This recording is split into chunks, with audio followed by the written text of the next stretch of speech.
Thank you very much. This is very beautiful, I must say. This is a beautiful place.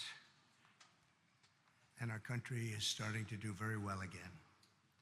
It's happening fast, a little faster than people thought. Thank you especially to Senator Marshall for the beautiful introduction. Appreciate it very much. Thank you. Great senator you are. I also want to thank a friend and a man of profound faith and tremendous patriotism who's also become a great friend. You become much friendlier when you have a majority of 2 or 3 or 4. Could even be 5 pretty soon. But for a little while it was 1. And that's Mike Johnson, Speaker. Thank you very much, Mike, very much.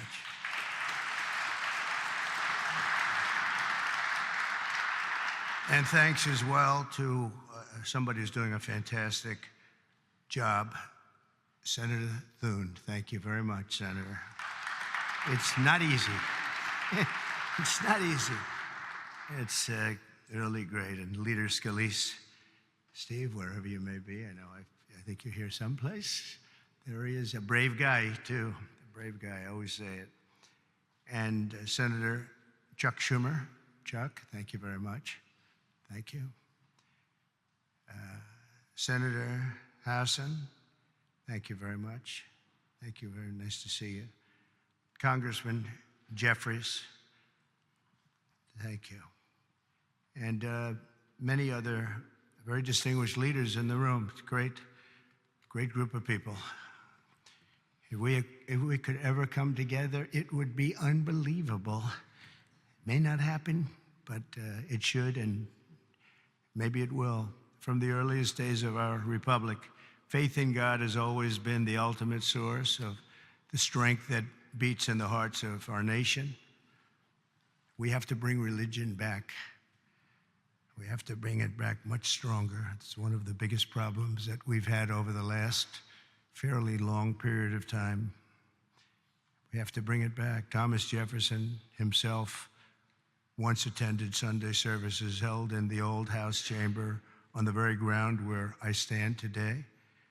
So there could be nothing more beautiful than for us to gather in this majestic place. It is majestic, and reaffirm that America is and will always be one nation under God. At every stage of the American story, our country has drawn hope and courage and inspiration from our trust in the Almighty. Deep in the soul of every patriot is the knowledge that God has a special plan and a glorious mission for America. And that plan is going to happen. It's going to happen. I hope it happens sooner rather than later. It's going to happen. And it's His hand that guides us every single step of the way.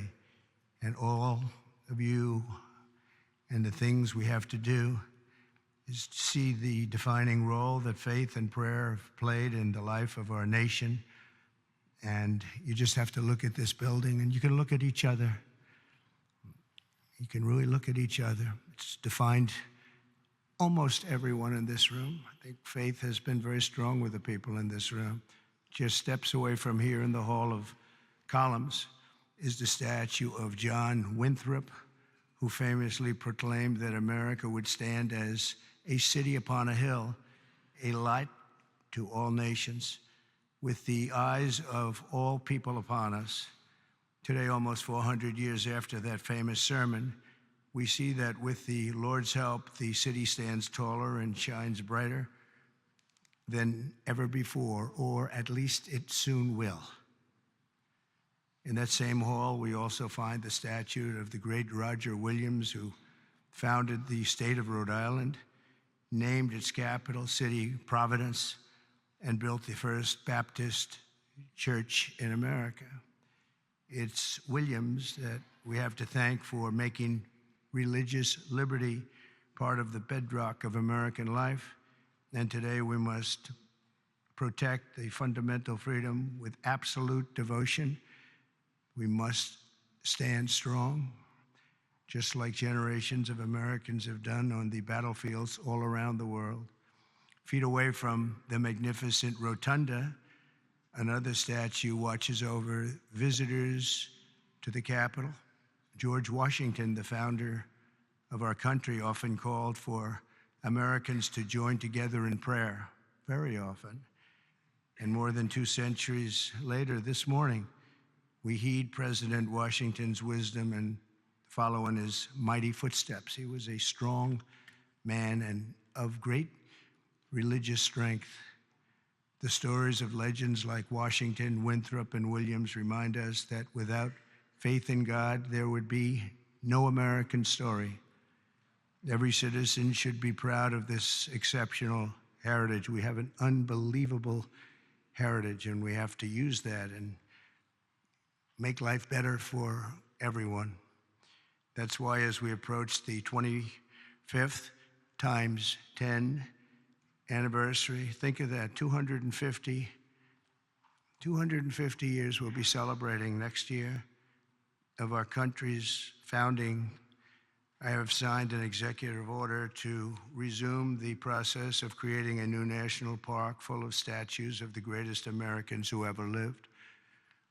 We're going to be honoring our heroes, honoring the greatest people from our country. We're not going to be tearing down, we're going to be building up.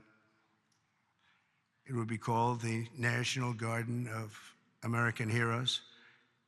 Some of you will be on that soon-to-be hallowed ground. Some of you, let's see, I can pick a few of you right now by looking. Because there's a couple of you right now I can see. Let's see. It's the president's sole opinion. And I've given myself a 25-year period. And then somebody else. By that time, it'll be very, very built up.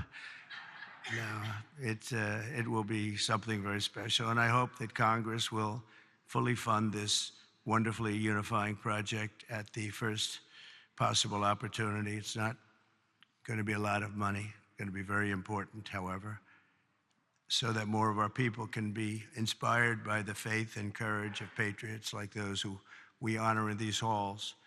One of the incredible Americans whose memory my order will celebrate is also recognized with a statue in the Capitol representing the great state of North Carolina, and that's a man known who everybody loved, Reverend Billy Graham. He was something. My father used to take me to watch the Crusades. He would take me to Yankee Stadium. I remember it so well. I remember it more than I remember any Yankee game, and I've seen a lot of Yankee games. Can you believe it? And Billy didn't have a bat, so, you know, he was pretty good.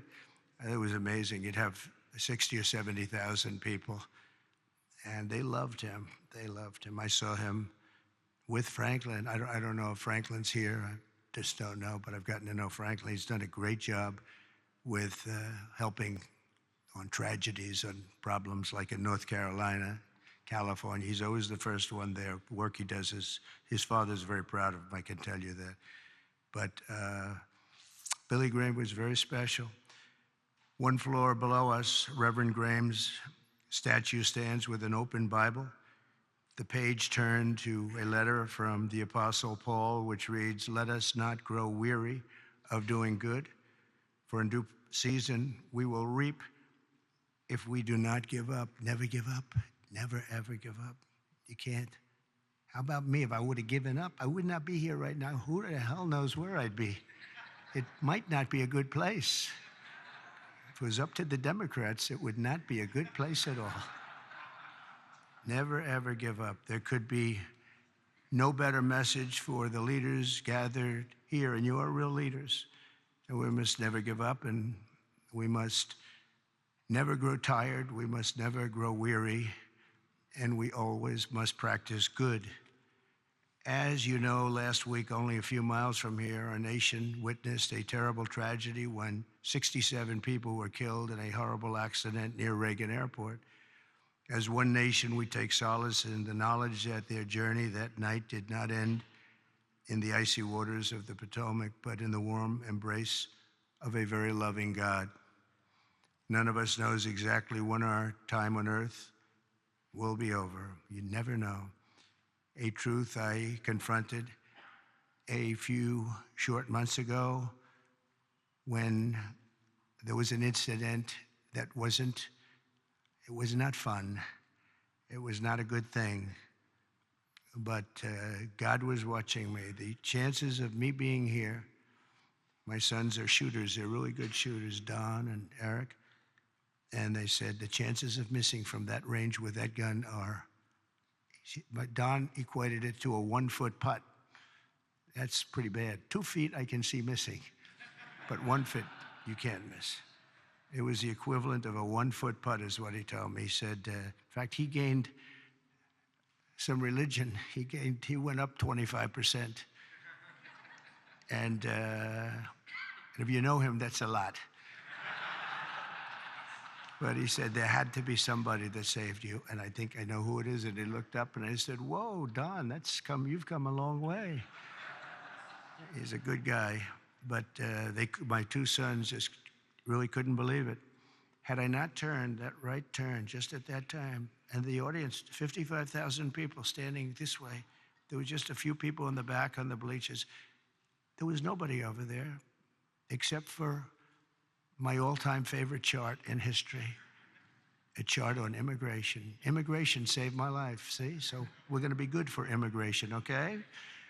But had I not made that turn, boom, and quickly, it was almost as though a deer bolted. You know, they say the only way you miss when you're a good shot is if it bolts. I bolted. I turned to the right to look at the chart, and I said, wow, what was that? What was that? So you never know, but God did that. I mean, it had to be. The chances of turning, there's no reason to turn to the right. You know, the chart is rarely brought down. I brought it down maybe 20%, and 20% of the time. And it's never on my right, it's always on my left. And it's always at the end of the speech, never the beginning of the speech.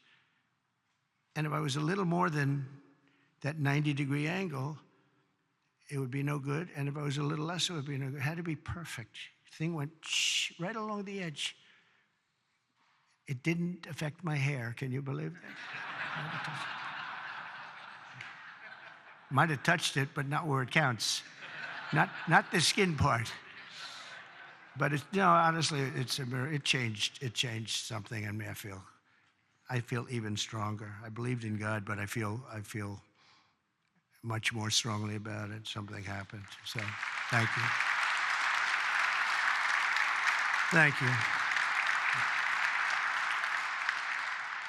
But that event, like the tragedy last week, should remind us all that we have to make the most out of every single day that we have. Who would think that you're in space and 2 things collide?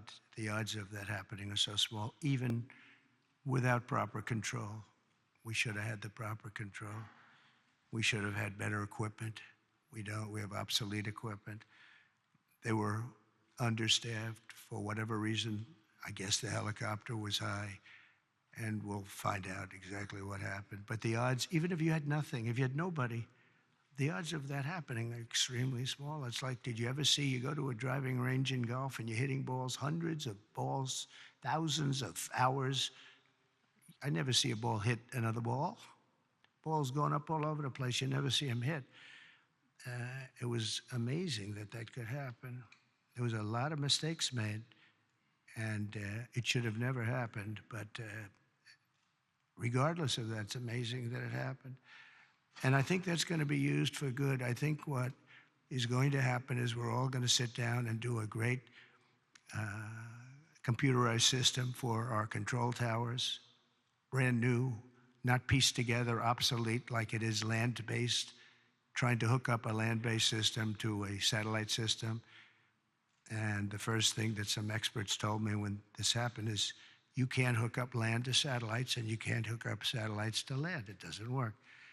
We spent billions and billions of dollars trying to renovate an old broken system instead of just saying, cut it loose, and let's spend less money and build a great system done by 2 or 3 companies, very good companies, specialists, that's all it is. They used 39 companies. That means that 39 different hookups have to happen. And I don't know how many people have of you are good in terms of all of the kind of things necessary for that, and it's very complex stuff. But when you have 39 different companies working on hooking up, different cities had different people, you need one company with one set of equipment. And there are some countries that have unbelievable air controller systems, and bells would have gone off when that helicopter literally even hit the same height, because it traveled a long distance before it hit. It was just wouldn't stop. It was, follow the line. But bells and whistles would have gone off. They have them where it actually could virtually turn the thing around. It would have just never happened if we had the right equipment. And one of the things that's going to be, I'm going to be speaking to John and to Mike and to Chuck and to everybody. We have to get together and just, as a single bill, just pass where we get the best control system. When I land in my plane, privately, I use a system from another country because my captain tells me, I'm landing in New York and I'm using a system. I won't tell you what country, but I use a system from another country because the captain says this thing is so bad, it's so obsolete, and we can't have that. So we're going to have the best system, and a lot of money, but it's not that much money. And it'll happen fast, and it'll be done by total professionals. And when it's done, you're not going to have accidents. It's just they're virtually not possible to have. Each of us is blessed with a precious chance to help lead America to renew our pledges of faith and everything else, and bring us to new heights and create a future of promise for our people and for ourselves. We have the most important people in the country in a true sense here, because you're the ones that are going to make the decision.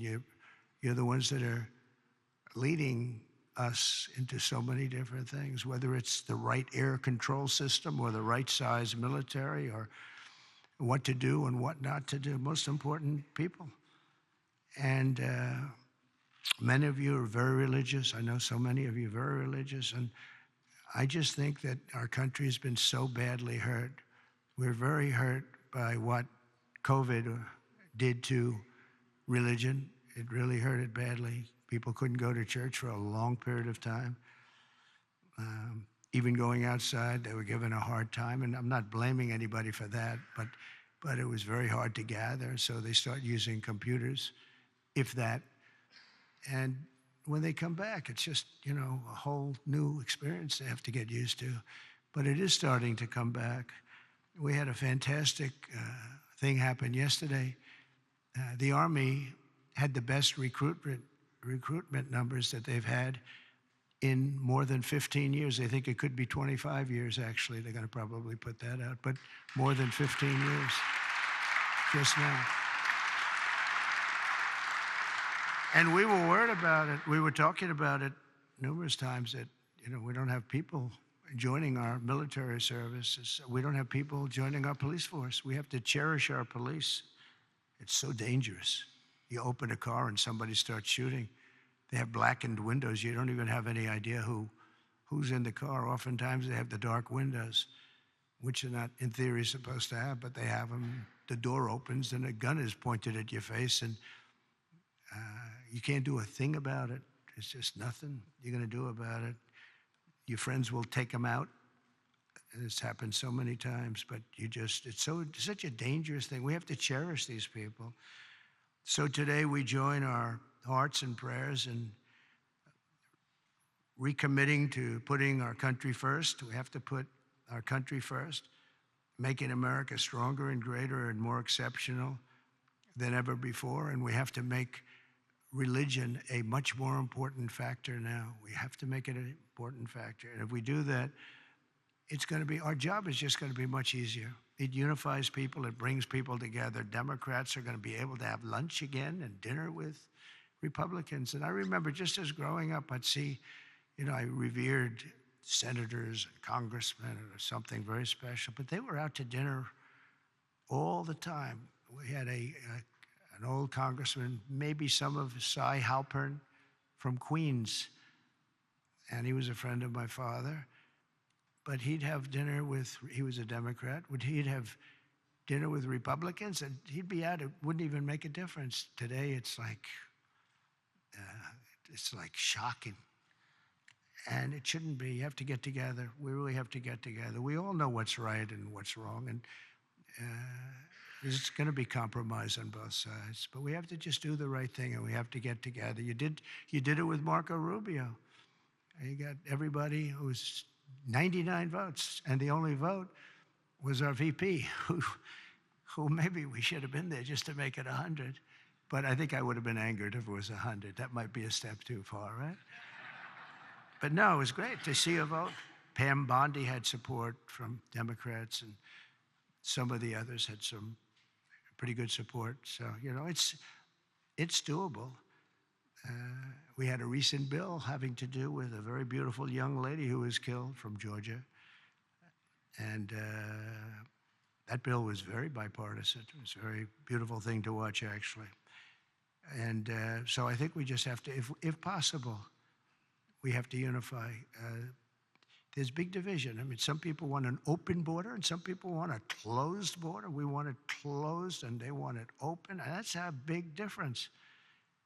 How do you solve that problem? It's a big difference. Some people want men and women's sports and some people don't. And I was with somebody yesterday who was so upset that the bill was signed where men cannot participate in women's sports. And I said, he's a very smart guy, went to a great school, was a great student, and he actually feels, that should happen. Men should be able to play, meaning transition into women's sports. And you talk to him and it says, I don't understand it. I don't understand how the problem ever got started in the first place. It just seems so simple. But he's a good person and just believes it. He just believes it. Not going to be easy to convince him otherwise. So where is a middle ground? It's hard to have a middle ground. There's two ways. I mean, you can either do it or you can't. But I think a lot of good things are going to happen. A lot of people might be surprised to hear me say that of all people, but I think a lot of good things are going to happen because our country's got some big headaches, but we have tremendous spirit right now. The spirit is as high as it's been. It was up 49 points this morning. 49 points. It's the biggest increase in the history of whatever the poll was. So the spirit is there. That's a big factor. That's probably the hardest thing to get back, to be honest. The rest is easy. So I want to just thank you all. I want to congratulate a lot of the new members. I see so many of you that ran great races, David. That was a great race. But so many that ran great races, and on both sides. You ran some incredible races, so it's good to be with you. And God bless everybody. We want to come together, and the happiest, the person, the element, the everything that's going to be happy. People of religion are going to be happy again. And I really believe you can't be happy without religion, without that belief. I really believe it. I just don't see how you can be. So let's bring religion back. Let's bring God back into our lives. Thank you all very much. Thank you very much. Great honor. Thank you.